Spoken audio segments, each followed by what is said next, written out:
శ్రీమాత్రే నమః.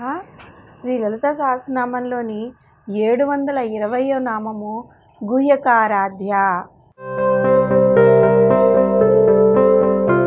గుహ్యకారాధ్య అనే నామానికి అర్థం ఏంటి అంటే గుహ్యాకుల చేత ఆరాధ్య అంటే ఆరాధింపబడేది. మనము ఇంతకు ముందు నామంలో గణాంబ అంటే గణపతికి అమ్మ అని, ఇంకా గణాలకు తల్లి లాంటిది, గణాల చేత ఆరాధింపబడుతోంది కాబట్టి గణాలకు అమ్మ గణాంబ అని కూడా పిలిచాము అని చెప్పి అనుకున్నాం కదా.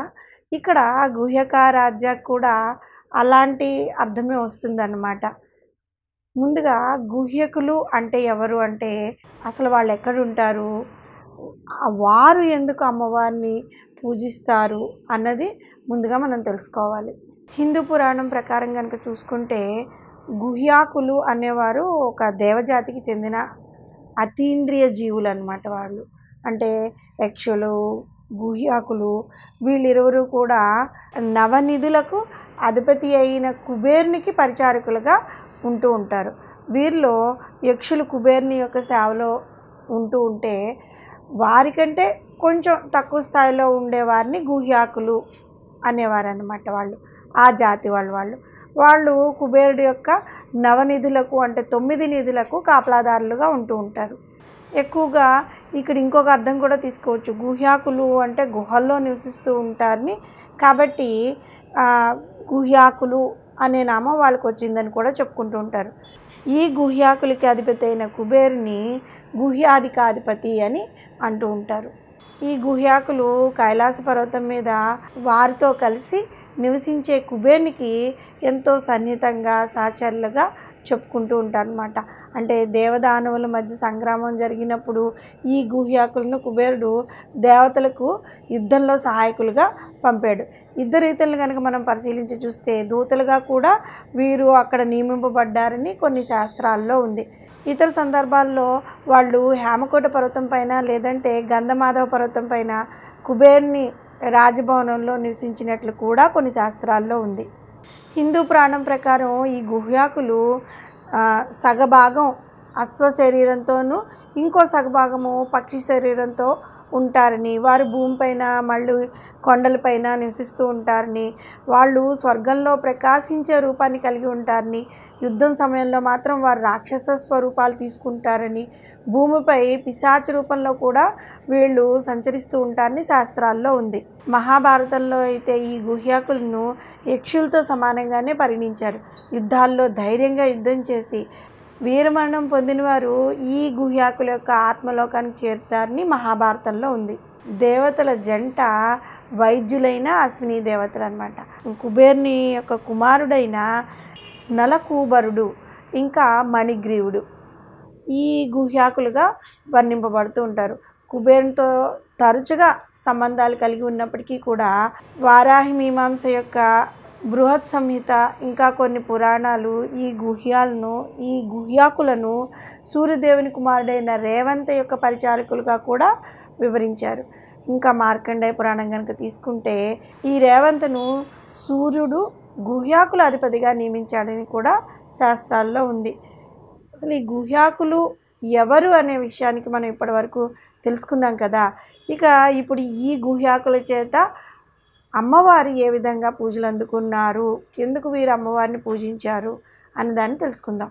కుబేరుడు, సూర్యుడు వీళ్ళు కూడా శ్రీ విద్యను ఆరాధించిన వారే కదా. జగన్మాత అనుగ్రహం చేతనే కుబేరుడు నవనిధులకు అధిపతిగాను, సూర్యుడు సౌరమండలానికి అధిపతిగాను నియమింపబడ్డాడు. వీరిరువురి పరిచారకులైన గుహ్యాకులు కూడా వీరిరువురి మార్గంలోనే జగన్మాతను అర్చించడం వలన జగన్మాతకు గుహ్యకారాధ్య అనే నామం వచ్చిందనమాట. ఇంకొక కోణంలో కనుక మనం చూసుకుంటే గుహ్య అంటే రహస్యము అని అర్థం ఉంది. వివిధ మంత్ర ప్రయోగముల వలన ఏర్పడిన అడ్డును తొలగించే రహస్య విద్య గుహ్య విద్య అన్నమాట. మన శరీరంలో అన్నమయ, ప్రాణమయ, మనోమయ, విజ్ఞానమయ, ఆనందమయ కోశాలను పంచకోశాలుగా కూడా రహస్య లేదా గుహ్య స్థానాలు అంటుంటారు. ఈ స్థానాల్లో కొలువై ఉండి పూజింపబడుతూ ఉంటుంది కాబట్టి గుహ్యకారాధ్య అనే నామంతో కీర్తించాము.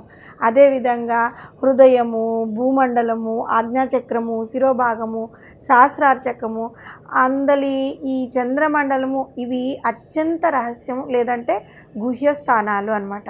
ఇవి అజ్ఞాతంలో ఎవరికీ తెలియకుండా ఉండే గుహ్యాస్థానాలు కాబట్టి ఈ రహస్య స్థానాల్లో ఆరాధింపబడే జగన్మాతను గుహ్యకారాధ్య అనే నామంతో కీర్తిస్తూ ఉంటాము. ఇంకా ముఖ్యంగా చెప్పుకోవాల్సింది ఏంటి అంటే జీవుల్లో ఉన్న అత్యంత రహస్యమైన లేదంటే గుహ్యములైన షట్చక్రాల్లో వివిధ యోగిని రూపాల్లో కొలువై ఉండే లలిత సహస్రనామంలో మనం చెప్పుకుంటూ ఉంటాం. ఒక్కొక్క చోట ఒక్కొక్క అమ్మవారు ఒక్కొక్క రూపంలో ఉన్నారు అని. ఆ షట్చక్రాల్లో వివిధ యోగిని రూపాల్లో కొలువై ఉండి కుండలిని శక్తిగా పూజలు అందుకునే మాత గుహ్యకారాధ్య అన్నమాట. ఈ షట్చక్రాల్లో మాత సాధకుల చేత రహస్య యోగము ద్వారా పూజలు అందుకుంటూ ఉంటుంది. అందుకే జగన్మాతని రహోయాగ క్రమారాధ్య అని కూడా కీర్తించాము. ఈ గుహ్య విద్య ద్వారా సాధకులు గురువు యొక్క పర్యవేక్షణలో మూలాధార చక్రంలో స్థితురాలై ఉన్న అమ్మవారిని అంటే కుండలి శక్తిని జాగృతపరిచి సుషుమ్నా నాడిలో పయనిస్తూ షట్చక్రాలను 3 గ్రంథులను భేదించి సహస్రార చక్రంలో కొలువై ఉన్న శ్రీమాతను దర్శించుకోగలుగుతారు. కనుకనే అమ్మవారిని గుహ్యకారాధ్య అనే నామంతో కీర్తించాము. గుహ్యాకులు ఎవరు అంటే కుబేరుని యొక్క పరిచారకులని, ఆయన సంపదను పరిరక్షించే గుహ్యాకులు యక్షస్వరూపులు అన్నమాట. వాళ్ళు అమ్మవారిని పూజించారు కాబట్టి అమ్మవారికి గుహ్యకారాధ్య అనే నామం వచ్చిందనమాట. ఈ నామం ద్వారా కూడా మనము అమ్మవారిని పూజిస్తూ ఉంటే అమ్మవారి యొక్క అనుగ్రహం ద్వారా కుబేరుని యొక్క ప్రసన్నతను మనం పొందగలిగాము అంటే ఇంకా సిరి సంపదలకి లోటు ఉండదు. అమ్మవారి యొక్క అనుగ్రహం కలిగిందంటే అన్ని దేవతల యొక్క అనుగ్రహం దొరికినట్టే కదా. కాబట్టి గుహ్యకారాధ్య అనే నామంతో కనుక మనం పూజించినట్లయితే సిరి సంపదలు కలుగుతాయి. శ్రీమాత్రే నమః.